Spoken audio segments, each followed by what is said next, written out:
Hi hello welcome to Andhraprabha. నేను Sai. Telugu Desam party పొత్తు విషయంలో బీజేపీ జాతీయ నాయకత్వం ఉడుం పట్టుపట్టిన సమాచారం. తమతో పొత్తు పెట్టుకోవాలంటే తాము అడిగిన సీట్లు ఇవ్వాల్సిందని పెద్ద మెలికి పెట్టిందంట. అలాగే తాము ప్రతిపాదించిన ఫార్ములా ప్రకారమే సీట్ల పంపకాలు జరగాలని కండిషన్ కూడా పెట్టిందని ప్రచారం జరుగుతుంది.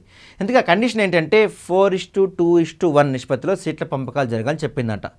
ఈ నిష్పత్తి ప్రకారం ప్రతి పార్లమెంట్ నియోజకవర్గంలో టీడీపీకి 4 అసెంబ్లీ, జనసేనకు 2 అసెంబ్లీ సీట్లు, మిగిలిన 1 అసెంబ్లీ నియోజకవర్గానికి బీజేపీకి కేటాయించాలట. వినడానికి ఈ నిష్పత్తి బాగానే ఉంటుంది, కానీ అంతిమంగా నష్టపోయేది టీడీపీ మాత్రమే. ఈ విషయం తెలియడంతోనే తమ్ముళ్ళంతా బీజేపీ పైన మండిపడుతున్నారట. నిష్పత్తి ప్రకారం సీట్ల పంపిణీ జరిగితే జనసేన పోటీ చేసే సీట్ల సంఖ్య 50, బీజేపీ పోటీ చేసే సీట్ల సంఖ్య 25 అవుతాయంట. అంటే మిత్రపక్షాలకు 75 సీట్లు ఇవ్వగా మిగిలిన 100 సీట్లు మాత్రమే టీడీపీ పోటీ చేయాల్సి ఉంటుంది. ఈ నిష్పత్తి ప్రకారం సీట్ల పంపకాలు జరిగితే టీడీపీది ఆత్మహత్య సదృశ్యమే అని తమ్ముళ్ళు గోల పెట్టేస్తున్నారట.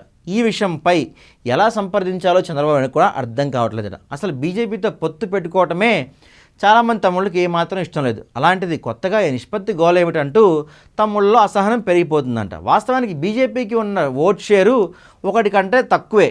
ఇదే సమయంలో టీడీపీ ఓట్ షేర్ సుమారు 38%. ఇంత ఓట్ షేర్ ఉన్న టీడీపీ అసలు ఓట్ షేర్ లేని బీజేపీ విషయంలో ఇంతగా తగ్గి చర్చలు జరపాల్సిన అవసరం లేదని తమ్ముళ్ళు అభిప్రాయపడుతున్నారు. బీజేపీ ప్రతిపాదించిన నిష్పత్తి ప్రకారం సీట్ల సర్దుబాటు జరిగితే మిత్రపక్షాలు ఎన్ని సీట్లు గెలుస్తాయో తెలియదు. టీడీపీ పోటీ చేపి 100 సీట్లు ఎన్ని గెలుస్తుందో తెలియదు. 100 అసెంబ్లీ సీట్లలో 13 పార్లమెంట్ సీట్లకు మాత్రమే టీడీపీ పరిమితం అవుతుందని తమ్ముళ్ళలో బాగా చర్చ జరుగుతుంది. బీజేపీ ప్రతిపాదించిన నిష్పత్తి ఎంత మాత్రం ఆమోదయోగ్యం కానిదని టాక్ వినపడుతుంది. మరి చివరకు చంద్రబాబు నాయుడు క్యాడర్ను, బీజేపీను లేదా జనసేనను ఏ విధంగా ఒప్పిస్తారనేది తెలియాల్సిందే.